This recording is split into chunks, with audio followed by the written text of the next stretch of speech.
કહેવાનો મતલબ financial planning એટલે એવી વસ્તુ છે કે દરેક વ્યક્તિને જુદી જુદી લાગુ પડે, દરેક વ્યક્તિ માટે જુદી જુદી, એક માણસ અને એક પ્રોફાઇલ બને.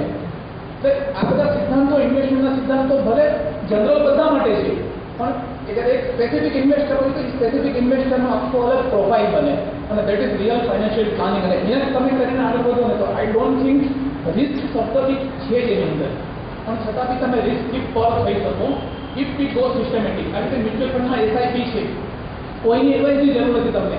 If you are going for SIP, systematic investment plan, name itself indicates કે તમારું ઇન્વેસ્ટમેન્ટ ડિસિપ્લિન વાળું છે, સિસ્ટમેટિક છે. Go for long term. Bus short risk ક્યાં ક્યાં છે? શોર્ટ ટર્મમાં છે. ફટાફટ ઝટપટ એમાં રિસ્ક છે. તો આ રિસ્કથી આપણે અવેર થઈ જઈએ તો there is no risk in my opinion, and we can create a really wonderful wealth because the best time is there and best time is yet to come, so we can plan accordingly. હવે હું ભૂષણભાઈને invite કરું છું financial planning વિશે વાત કરવાને. ભૂષણભાઈનો પરિચય સોનલ કાંટાવાલા આપશે અને એના પછી આપણે question answer સેશનથી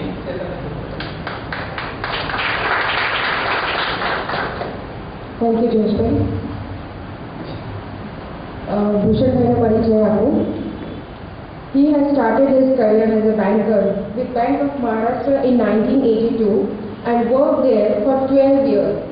By 1994, he had entrepreneurial urge and the desire to serve the individuals not only as a banker but as a financial advisor also.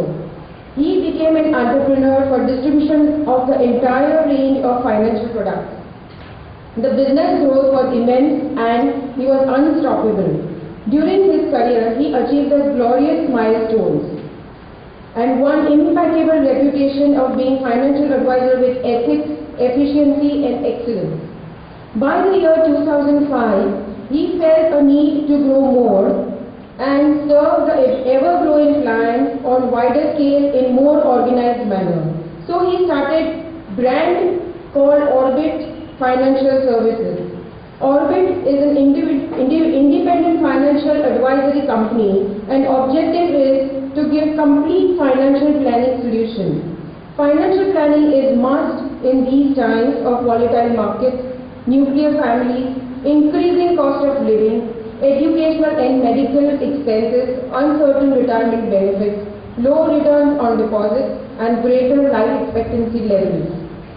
Orbit understands these needs and according to the risk appetite, they plan investments to meet the financial goals. Apart from this, he is regularly writing in the columns on financial planning in Gujarati newspapers. Investor awareness programs like this are arranged. He has conducted financial planning awareness programs in Mumbai and Gujarat for general public, corporate, trust and various associations. His passion is also to do good to the community and hence he has joined Rotary Club of Mumbai Kandivali West. He is a charter member and he was president for the year 2013 and 14. He believes that everyone here can create the wealth. So friends, I present Mr. Bhushan Sheth to you.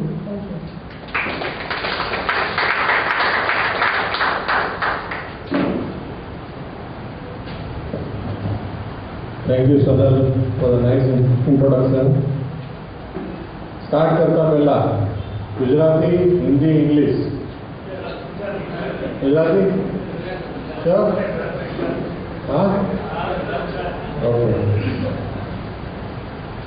Respected dignitaries from practicing Company Secretary Mr. C.S.K. Venkataraman, Chairman Mr. Sanyal, Mr. Bharat Dave from Bombay Stock Exchange, our own journalist Jayesh Sitalia, my colleague Mr. Bharat Dhruv, Sonal and my own staff member, and invited guests over here, all of you. Good evening. Yes. सुई नदी क्या है check कर लीजिए. Fine. Before start of my speech, I would like to compliment each one of you. કારણ કે આ subject investor protection અને ઇન્વેસ્ટર એજ્યુકેશન આ બે પાર્ટ એવા છે કે થોડા એમ લાગે કે અહીંયા આગળ શું કરશું આપણે, રાઈટ ને? અને થોડું બોર થવાય, પણ જયેશભાઈ હતા એટલે લાઈવ વ્યૂ અહીંયા આગળ. પણ મારે જરા થોડા ક્વેશ્ચનો તમને પૂછવા છે કે આમાંથી શેર બજારમાં કેટલા લોકો ઇન્વેસ્ટ કરે છે, જરા હાથ ઉપર કરશો? Very good, good number of people. Mutual ફંડમાં કેટલા લોકો ઇન્વેસ્ટ કરે છે? That's great. ફાઇન. મારી સ્પીચ હું 3 પાર્ટમાં કવર કરીશ. Why asset allocation. Asset allocation વિશે વેંકટરામન પણ બોલ્યા કે ડાયવર્સિફિકેશન કરવું જોઈએ. બીજું ટોપિક લઈશ વાય ઇક્વિટી. ઇક્વિટીમાં શું કામ રોકાણ કરવું જોઈએ.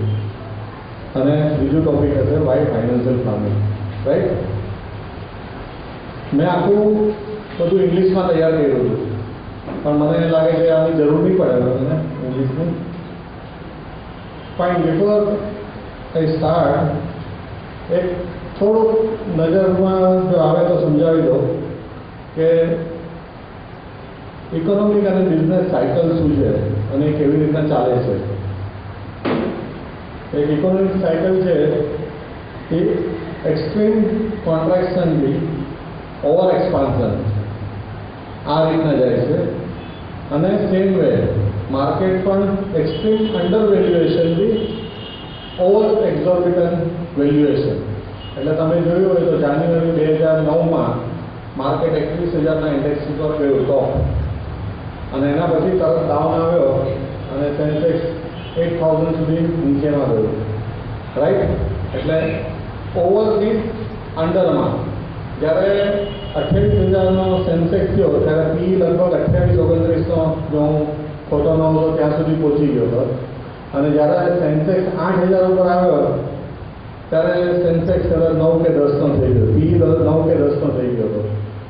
એટલે એકદમ હાઈ વેલ્યુએશનથી લો વેલ્યુએશન તરફ માર્કેટ જાય છે. અને ઇકોનોમી અને ઇક્વિટી માર્કેટ એ પેન્ડ્યુલમની જેમ મૂવ કરે છે, એ સ્વિંગ થાય છે એક જગ્યાએથી બીજી જગ્યાએ.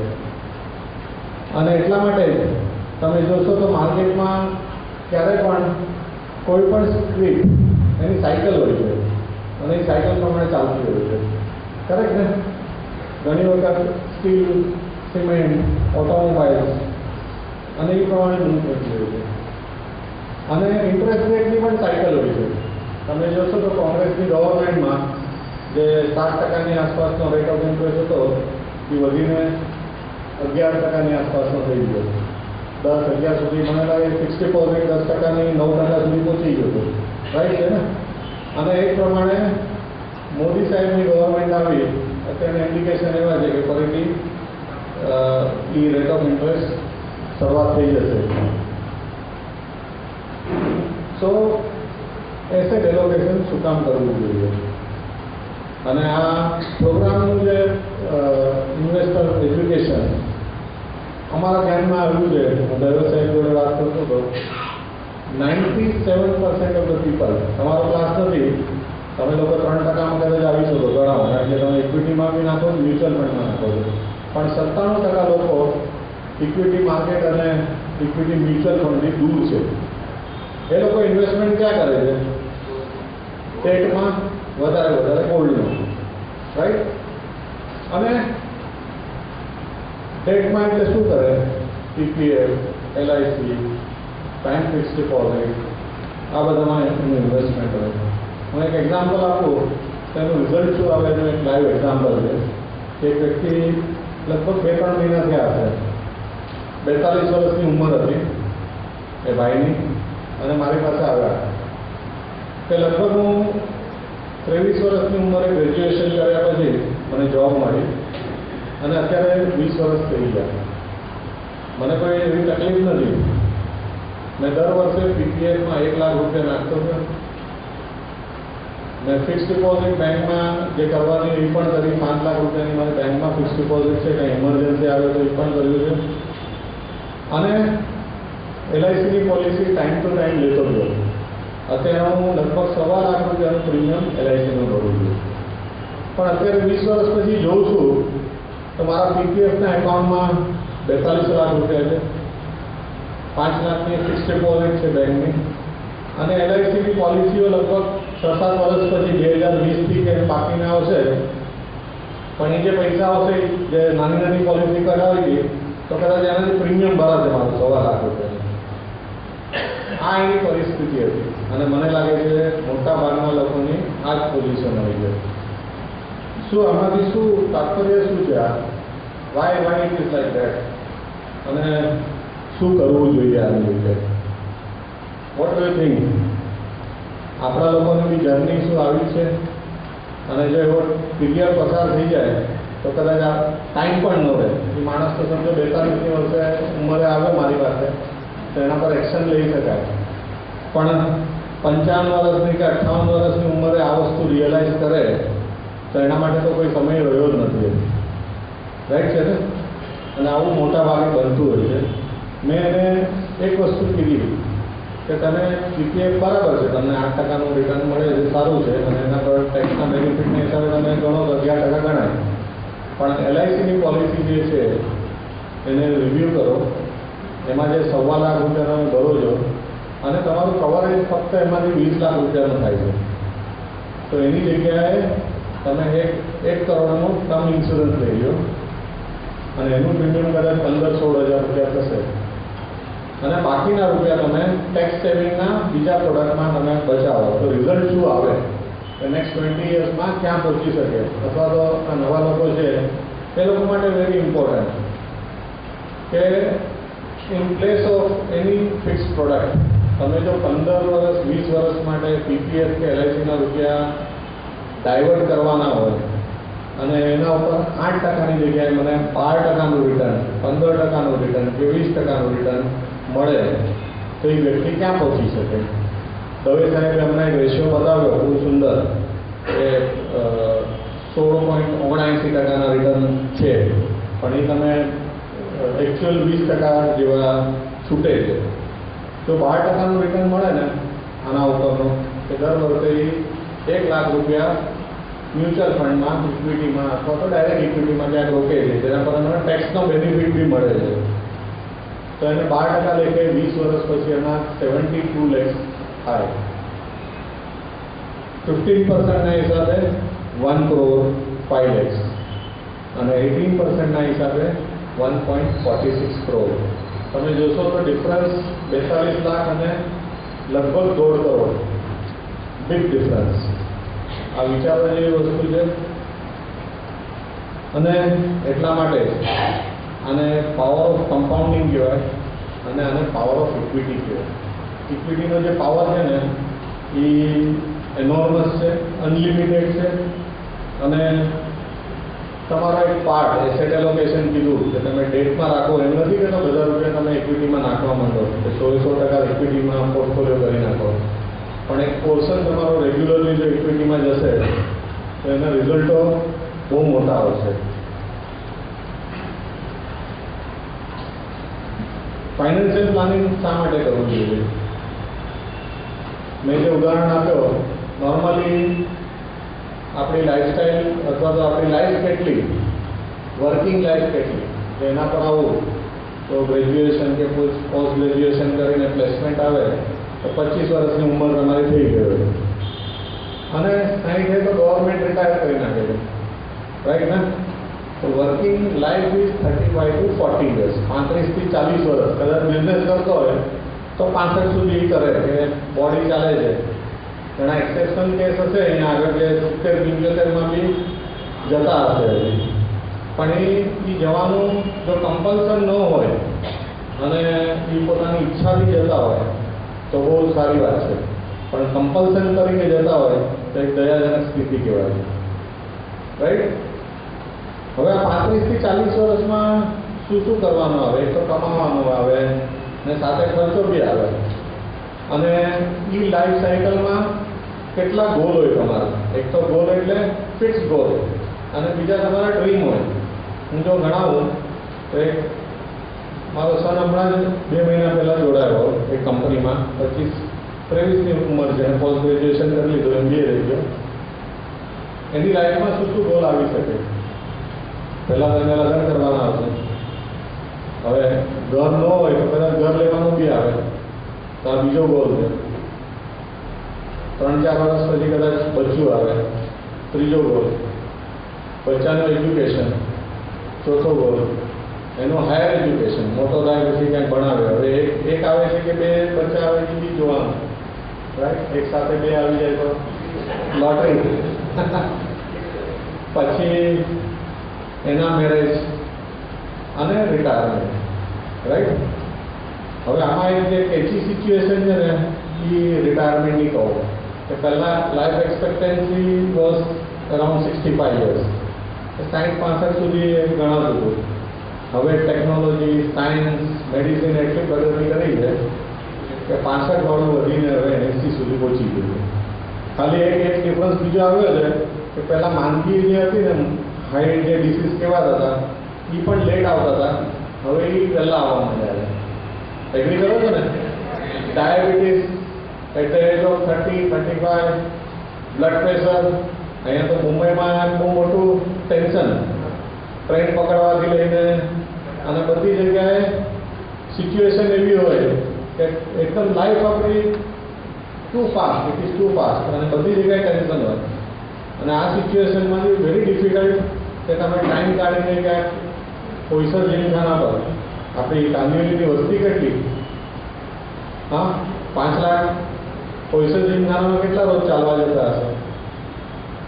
આઈ થિંક 1000માં હશે. સવાર સાંજ મળીને કેટલા? 3000? 3000? હા, આટલા બધા ન હોય. 1000. 5 લાખની વસ્તીમાંથી ફક્ત 1 લાખ કોઈસર જીમખાના, અને બાકીના તમે ગાર્ડન ગણો તો કદાચ 1000 બીજા પકડી દે. બરાબર ને? આટલા લોકો નિયમિત, એ બી નિયમિત કેટલા હશે એ બી ખબર નથી અમારે, રાઈટ? એટલે આટલી હોવા છતાં જાણકારી શું કામ એ લોકો નથી જઈ શકતા? એનું કારણ કે મોટાભાગના લોકો તો સવારના 8 ને 12ની ને 8 ને 13ની ટ્રેન પકડવા માટે દોડતા હોય, કરેક્ટ ને? હવે આટલા તમારા ગોલ થઈ ગયા કે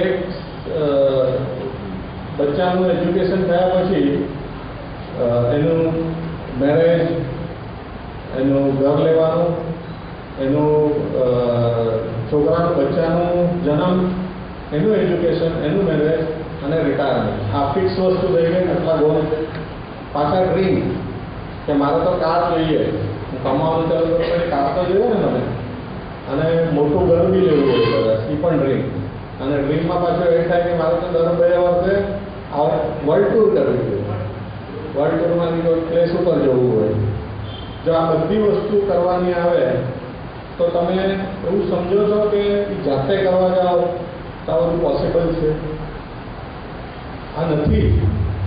સિચ્યુએશન 1980 અને 2014માં બહુ મોટો ફરક પડી ગયો છે, અને એના માટે ફાઇનાન્શિયલ પ્લાનિંગ કરવું ખૂબ જરૂરી છે.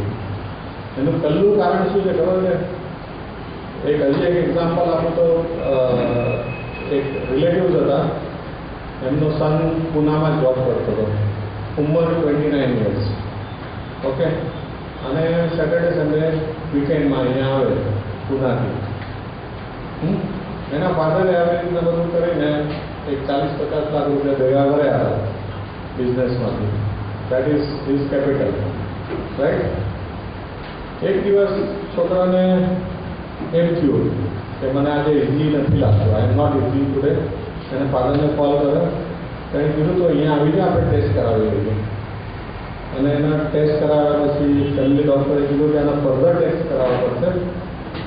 અને જે નિદાન આવ્યું કેન્સર, 29 યર્સની એજમાં કેન્સર. અંબાણીમાં એડમિટ કર્યો, 4 મંથ્સ કેમો ટ્રીટમેન્ટ બધું કર્યા પછી 37 lakhsનું બિલ. અને બચ્ચો તો રહ્યો નહીં, એક્સપાયર થઈ ગયો. એટલે આપણી લાઈફમાં આપણે જે કરીએ છીએ ને એ ચોઈસ હોય છે, પણ જે ઉપરવાળો કરે છે ને એ કેલામિટીઝ આપે છે તમને, એ ચોઈસ નથી આપતો. એ ગીવ્સ ઓનલી એનું એક સ્ટેપ હોય ને, એટલે ચેસની ગેમ જેવું છે. આપણી ચેસની ગેમ રમે ને એમાં આપણી ચોઈસ છે કે અહીંયા આ વસ્તુ કરવી કે ન કરવી, આ વસ્તુ થાય કે ન થાય. પણ એ ઉપરવાળો આપે છે ને એ કમ્પલસન હોય છે.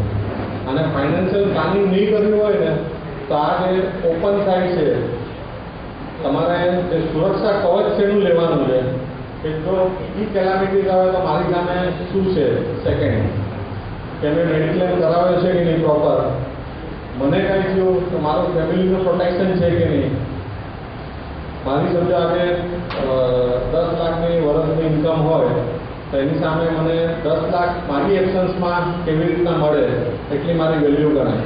તો મારો 1.25 કરોડનો ઇન્સ્યોરન્સ છે કે નહીં, તમે એની સામે 20 લાખનો ઇન્સ્યોરન્સ કાઢીને 1.25 લાખ રૂપિયા ઇન્સ્યોરન્સ કંપનીને આપો તો એ કોઈ પ્લાનિંગ ન થયું કહેવાય. કરેક્ટ? એટલે આ વેલ્યુએશન એક તો માણસની હ્યુમન લાઈફ વેલ્યુ કેટલી છે એ જાણવા માટે બહુ જરૂરી છે કે ફાઇનાન્શિયલ પ્લાનિંગ કરવી જોઈએ.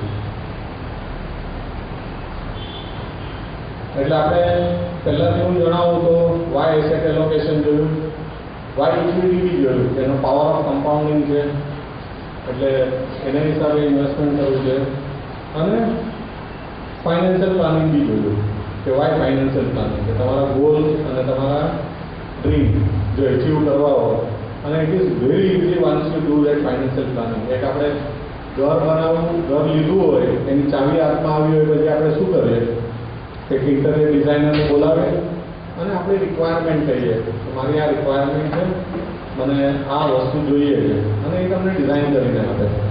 સેમ ફાઇનાન્શિયલ પ્લાનિંગ છે. તમે જાઓ, તમારા ગોલ વિશે ડિસ્ક્રાઇબ કરો કે મારા આ ઉંમરે આટલા રૂપિયા જોઈશે અને મારા ડ્રીમ આ છે, અને એ જે તમને બનાવી આપે આખું, અને એનો ફ્લો તમારો કે મારો દર મહિને આટલા રૂપિયા ત્યાં જશે આ ઇન્સ્ટ્રુમેન્ટના અને આ વસ્તુમાં. It is very easy. આપણે જે જોઈએ છે કે લાસ્ટ 10 વર્ષમાં આટલું મેં સમજાવ્યા છતાં પણ આપણે ઇક્વિટીમાં શું કામ ઇન્વેસ્ટ નથી કરતા? Why we are not investing in equity? સમજા આ ક્વેશ્ચન કરું તો શું જવાબ આવે? હા, વેરી રિસ્કી. બરાબર ને? ઇક્વિટી માર્કેટ બહુ રિસ્કી, નો ગેરંટી, રાઈટ ને? No guarantee. આ બે રીઝનથી આપણે ઇક્વિટીમાં ન કરીએ ઇન્વેસ્ટમેન્ટ. પણ એમાં સમજો એક સાહેબે કીધું કે 1979ની રેસીપી 100 વાળો ઇન્ડેક્સ 26,000 થઈ ગયો, હે ને? એની જર્ની તમે અપવર્ડ થઈ ગઈ કે નહીં? એની જર્નીનું ડાયરેક્શન શું છે? તો અપવર્ડ જ છે. આગળ ક્યાં જવાનું છે? ઉપર જ જવાનું છે, રાઈટ ને? અને તમે એને 10 યર્સમાં ડિવાઈડ કરશો, 79-80 to 89-90, 89-90 to 99-2000, અને 99-2000 to 2009-10, તો 100નો ઇન્ડેક્સ 10 વર્ષ પછી 600નો થઈ ગયો, 6 times. તમે જે રિટર્ન કીધા, it's growing at the rate of 17.5%. 600 વાળો ઇન્ડેક્સ 1989-2000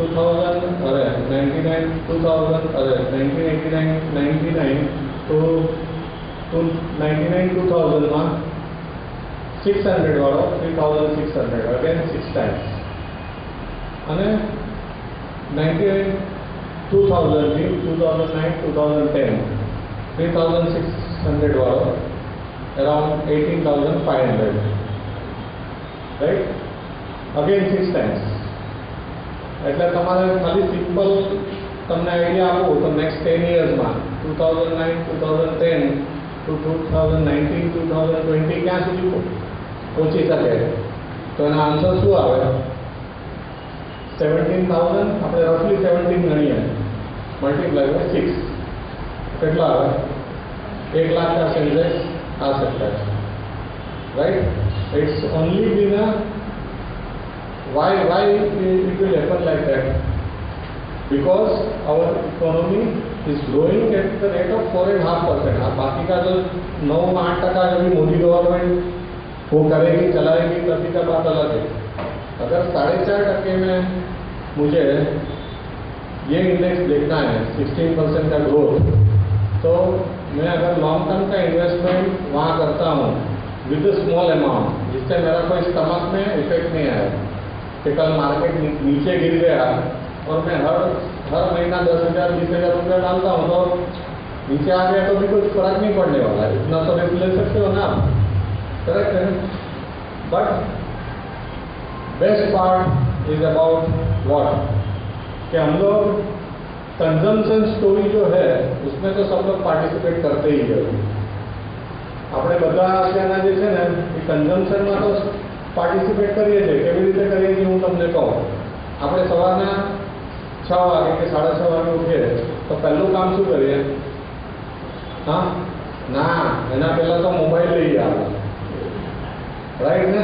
કે મારા વોટ્સએપ અને ઈમેલમાં શું આવ્યું છે એ ચેક કરીએ, રાઈટ છે કે નહીં? અને મોબાઈલ કયો હોય? એકદમ સ્માર્ટફોન હોય, આઈફોન હોય કે સેમસંગ હોય। એટલે અહીંયા 2 બ્રાન્ડ આવી, પછી તમે બાથરૂમમાં જઈને બ્રશ કરવા જાઓ, પેસ્ટમાં પેપ્સોડન્ટ આવી અથવા કોલગેટ આવી, આ 2 બીજી બ્રાન્ડ થઈ, રાઈટ? બ્રશ કરીને તમે બ્રેકફાસ્ટના ટેબલ પર આવ્યા। હવે તો બહુ હેલ્થ કોન્શિયસ થઈ ગયા છે, એટલે તમારે શું એમાં કેલોગના કોર્ન હોય અથવા ઓટ્સ હોય, કરેક્ટ ને? રાઈટ છે ને? આ બીજી બ્રાન્ડ આવે। પછી તમે બાથરૂમમાં જાઓ, તમારો શેમ્પુ એક બ્રાન્ડ, તમે શેવિંગ કરો એની પહેલાં તો શેવ કરો ત્યારે shaving cream, park avenue, blade, Gillette, right? પછી આવ્યો after shave old spice, right? Good. પછી તમે શાવર લેવા જાઓ તો શાવરમાં શું આવે? શેમ્પુ આવે, કયો? ડો શેમ્પુ આવે, ડો, ચાલો, હેડ એન્ડ શોલ્ડર હોય, લોરિયલ હોય। પછી તમે હા લક્સ સાબુ આવે, ડો સાબુ આવે, રાઈટ? એના પછી તમે બહાર આવ્યા, તૈયાર થવા આવ્યા, તમારું trouser branded Louis Philippe, shirts Arrow और रेमंड, करेक्ट ने? नीचे आया गाड़ी તમે 4 व्हीलर अथवा 2 व्हीलर, શું બ્રાન્ડ આવી? હુન્ડાઈ। 2 wheeler Hero corp. તમે સાંજ સુધી આ ગણશો ને તો 50 કંપની ટોટલ થઈ જશે। Are you all agree with me? Yes? જો આ 50 કંપની આપણે બધા, not only all of us, all India are participating in the consumption story। જે ખર્ચો કરીએ છીએ બધું આ બધી કંપનીઓને ફાયદો થાય છે, રાઈટ છે કે નહીં? હા, દવાઓ, હા ઇમ્પોર્ટન્ટ છે। હું તો ગણવાનું ભૂલી જ ગયો, એ તો ફાર્માસ્યુટિકલ આખી ઇન્ડસ્ટ્રી કેવી રીતના ચાલશે, દવા તો ભૂલી ગયો, રાઈટ છે? હવે એગ્રી કરો છો કે નહીં કે આ કંપની કેવી રીતના ચાલે છે, રન કરે છે? અને આ બધી કંપનીઓ, એના ઉપરાંત બેંકો જે કંપનીઓને ફાઇનાન્સ કરે છે, રાઈટ? આ બધાનો ગ્રોથ દર વર્ષનો 20 થી 25% છે। હવે એક સિમ્પલ વસ્તુ સમજી લો કે આપણે પૈસા બેંકને આપી દઈએ અને 8% બેંક આપણને આપે ને આપણે બહુ ખુશ થઈ જઈએ, અને આપણે જે વાપરીએ છીએ બધું એનો ગ્રોથ 20% અને 25%નો હોય, રાઈટ? એવો કોઈ દિવસ વિચાર કર્યો છે કે આજ કંપનીને આપણે શેર લઈને બેસીએ, અથવા તો એ જ કંપની એક સ્મોલ હજી સ્ટોરી કહી દો કે એક માણસે કાર લીધી ને, બહુ હાઈ પ્રીમિયમની કાર લીધી, એની વેલ્યુ 24 લાખ રૂપિયા છે, રાઈટ? કઈ હશે આ ગાડી? કદાચ BMW કોઈ એન્ટ્રી લેવલ હોય કે મર્સિડીઝની કોઈ એન્ટ્રી લેવલ હોય, હા ઓડી હોઈ શકે, બરાબર છે। હવે ઓડી નહીં, આપણે અહીંયાની બ્રાન્ડની વાત કરીએ, મહિન્દ્રાની કોઈ ગાડી લઈ લઈએ, એસયુવી કઈ હતી અને કઈ છે ગાડી? એસયુવી, હા સ્કોર્પિયો। ચલો, સ્કોર્પિયોની કિંમત કેટલી હશે? 16 લાખ રૂપિયા। અને એ બહાર પડી ત્યારે કયું વર્ષ હતું એનું? હા 2001-2માં, બરાબર છે? 13 વર્ષ થયા। આ 16 લાખ ગાડીના લીધા ને ત્યારે 16 લાખના એને મહિન્દ્રાના શેર લીધા હોત, આજે ગાડીની વેલ્યુ કેટલી આવી વેચવા જાય તો 16 વર્ષ પછી? 16 લાખના કેટલા આવે? 4 લાખ આવે? 16 વર્ષ પછી કેટલા ના આવે? 2 લાખ। પણ મહિન્દ્રાના 16 લાખના કેટલા રૂપિયા થઈ ગયા? 2001માં મહિન્દ્રાના સ્ટોકમાં 16 લાખ રૂપિયા નાખ્યા હોય તો કેટલા થાય? કરોડોમાં આવે કે નહીં વેલ્યુ, રાઈટ છે કે નહીં? હવે જો આમાંનું આટલું નોલેજ આપણને અઘરું લાગતું હોય કે આ બહુ હાર્ડ છે સબ્જેક્ટ, હે ને? તો આ જ વસ્તુ છે ને તે મ્યુચ્યુઅલ ફંડ આનું બાસ્કેટ બનાવીને લે છે, મિડ કેપના સ્ટોકનો, લાર્જ કેપના સ્ટોકનો કે સ્મોલ કેપના સ્ટોકનો બાસ્કેટ બનાવીને મ્યુચ્યુઅલ ફંડ લે છે. તો don't you think it is easy to go that way? આ વસ્તુ ન કરવી જોઈએ. અને જો મારા ગોલ મેં ડિફાઇન કર્યા હોય કે મારે મારા બચ્ચાને 10 વર્ષ પછી એના મેરેજ છે અને એના માટે આજની વેલ્યુ પ્રમાણે 50 લાખ રૂપિયાની જરૂર છે, તો એ 10 વર્ષ પછી ઇન્ફ્લેશન લગાડીને કેટલા રૂપિયા જોઈએ અને એના માટે હું 10 વર્ષમાં કેટલા રૂપિયા દર મહિને બચાવું, જો આ કેલ્ક્યુલેશન કરીને તમને નજર સામે મળે તો don't you think it is a right way to do, rather than જ્યારે 5 કે 3 વર્ષ બાકી રહે પછી ખબર પડે કે મારી પાસે કાંઈ નથી હવે, એના કરતાં પિક્ચર સારું બને કે નહીં? અને મને લાગે કે આ જ વસ્તુ કરવી જોઈએ. અને જો આ વસ્તુ કરો, કારણ કે મેં જે કીધું કે નેક્સ્ટ 10 વર્ષમાં જે 10 વર્ષ ગયા ત્યારે શું હતું? કોંગ્રેસની ગવર્મેન્ટ હતી, કરપ્શન હતું, આપને બહુ અંધારું દેખાતું હતું, પોલિસી પેરાલિસિસ હતી, બહુ ડર લાગતો હતો, આઉટ ઓફ ઇન્ડિયાના લોકોને બી વિશ્વાસ નહોતો. પણ હવે એક હોપ્સ, મોદીની ગવર્મેન્ટ છે, સ્ટેબલ ગવર્મેન્ટ છે, એબ્સોલ્યુટ મેજોરિટી છે અને જે સ્ટેપ્સ લઈ રહી છે, તો 10 વર્ષમાં નથી લાગતું કે આપણે ફોર્ચ્યુનેટ છે કે આપણે ઇન્ડિપેન્ડન્સ પછીનો બેસ્ટ 10 વર્ષનો પીરિયડ આપણે હયાતીમાં આપણી નજરની સામે આવવાનો છે, જ્યાંથી હોપ્સ ઉપર આપણે ચાલી અને આપણે જો એમાં ઇન્વેસ્ટ કરીએ તો ડોન્ટ યુ થિંક કે this is the best part of it, right? અને એક ઇલેક્શન વખતે જે સ્લોગન આવતું હતું કે અચ્છે દિન આને વાલે, હવે અચ્છે દિન આને વાલે તો कैसे આને વાલે? ખાલી બધું સારા રોડ બન્યા કે સારું આ બન્યું એનાથી તો અચ્છે દિન નહીં આવે. મારા પોકેટમાં તો રૂપિયા જોઈએ કે નહીં अच्छे दिन आने के लिए. सो अच्छे दिन को लाने के लिए भी आपको खुद को कुछ करना पड़ेगा ना, and that is the best way to invest in to equity. So why asset allocation, why equity, and why financial term, right? Thank you very much.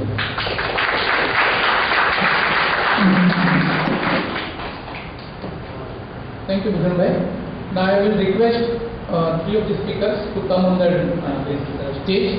Now you can start question, whatever question is there from your side, you can ask anybody. તમારો પ્રશ્ન પૂછશે તો તમારું નામ કહેજો અને તમારો પ્રશ્ન કોના માટે છે એનું પણ નામ કહેજો અને પ્રશ્ન પૂછજો, વાર્તા નહીં કહેતા. Sir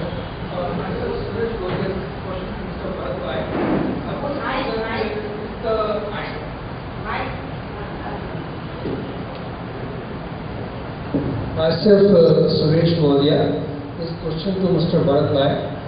I have a question that suppose we buy a stock and gets out of the listing and it's can't be traded. So is there any kind of alert which goes to the investor? Because I bought example is the Amar Remedies. All of suddenly it went out of the trading. So is there any kind of alert which goes to the investor, or what should we do in that case?